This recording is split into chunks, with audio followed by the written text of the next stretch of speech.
As Gregor Samsa awoke one morning from uneasy dreams, he found himself transformed in his bed into a gigantic insect. Good morning. I am Dexter Dorham Williams III, and this is 20th Century Perspective. Today we look at the case history of a disturbing but intriguing story. The story of one man's life, a quiet, innocent, simple existence, not unlike yours or mine, who was transformed radically into a vermin.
This is the house where Gregor Samsa lived.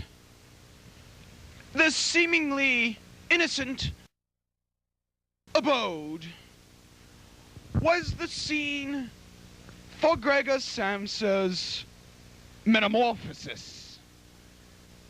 It was here that Gregor Samsa, the innocent, young, viral, energetic young man, passed his life.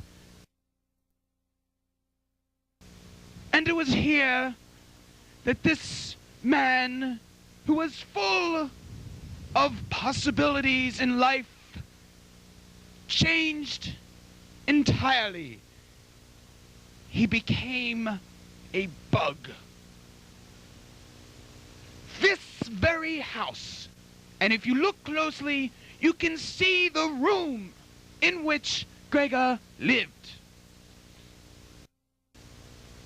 What caused this? What evil force could cause Gregor to change into a bug? Every morning, Gregor Samsa would tramp to his working place and dig holes. Right back there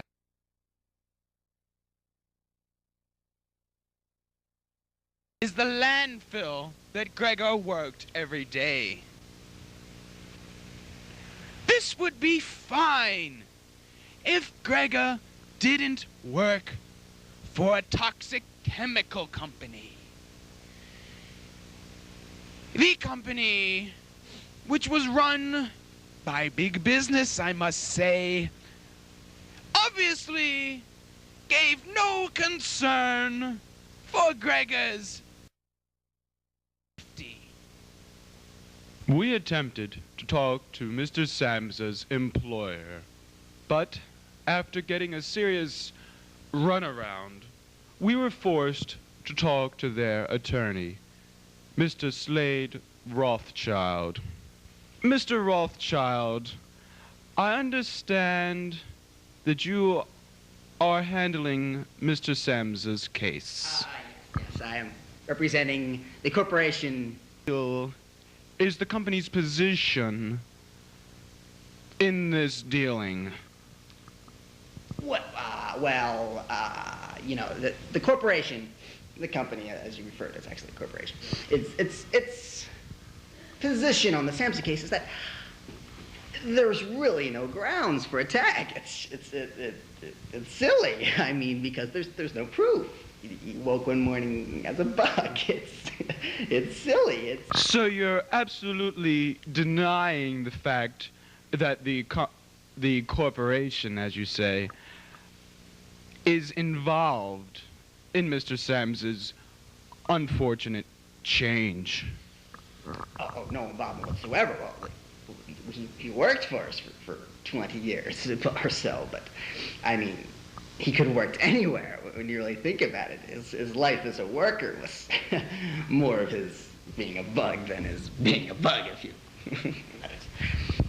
But wouldn't the fact that he worked with toxic chemicals, which some say have been outlawed by your corporation, wouldn't that lead some to believe that your company had at least some hand in what happened to Mr. Samsa? Well, and the fact that our company is a part of the modern world. We make money at this, you know, being a corporation. So it's all part of a big machine, this whole life, you know, today. So when you think about Mr. Samsa getting a job with us and working with us, he was just a cog in the machine. That's how he lived. So as far as our role in his demise into being a bug, I can't help but think it's so silly to think this, but if he wasn't a cog in the machine for somebody else, it's silly. Mr. Ropechild, Excuse me, that's Rothschild, not Ropechild, Rothschild. Terribly sorry. Mr. Rothschild, I understand that you knew Gregor Samsa personally. Yes, I did know Gregor. I met him a couple of times, but he didn't live. What was the point in meeting the man? He was a bug, and before he was a bug, he didn't live. So, did you see any real difference in in Mr. Samsa's personality before and after the change? Well, no, there isn't really any change whatsoever, but I find it disappointing that you people are pointing the fingers. I mean, you're accusing the corporation through me, and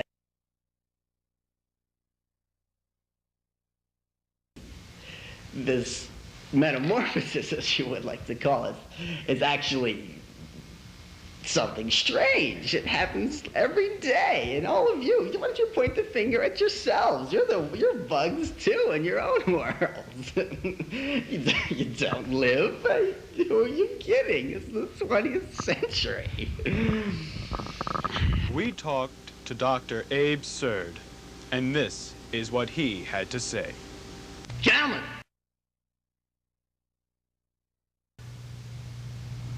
there's only one way to look at this big problem. It has nothing to do with Platonic theories of ethics, nor does it have to do with the metaphysical realm, which can't totally, well, forget about that.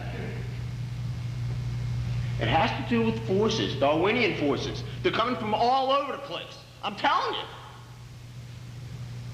Right here, equals MC squared.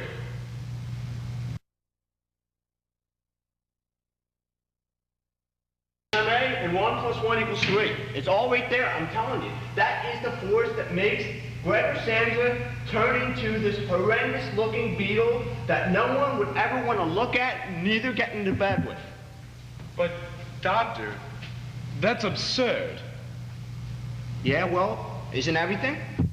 We also talked to the three boarders who lived in Gregor's house during his metamorphosis.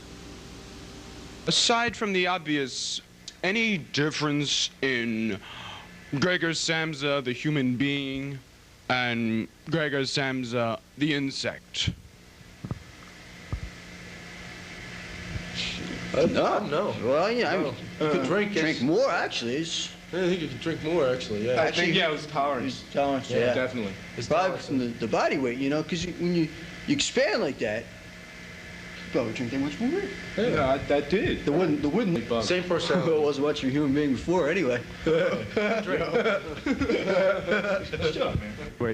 In an attempt to get the more personal side of Gregor Samsa, we talked to his parents, Mr. and Mrs. Samsa.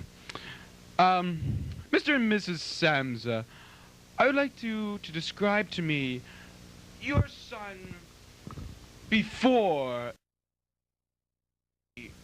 or what shall we call it, incident. He was a good boy. I liked him before he was a bug. And, well, I just couldn't hack him physically after he was a bug. You know, He's a very nice boy. Yes, a very nice boy. Took care of his family for a very nice boy. A very nice boy. Loved him a lot. Boy. And how do you feel now that he is a bug? well, all I have to say is I have to defend my family. And if he is now a bug and he poses a danger to my family, I must exterminate him. He's a very nice bug. A very clean bug. He's a clean boy. Does it bother you two that your son is a bug? Well, we've never had any bugs on our side of the family. I had a few in the past, but it's past relationships. He's a very nice bug. Very nice. Can drink a lot. I understand. Well, let me ask you, how is the family doing now? Are you getting along fine monetarily and relationship-wise? Well, you could just look at me for a perfect example of what had happened to this family. Because previously I was very overweight, and now I have developed, I'm getting in shape, I'm proud of myself, and I'm working very hard. So I say it would be good. Excuse me.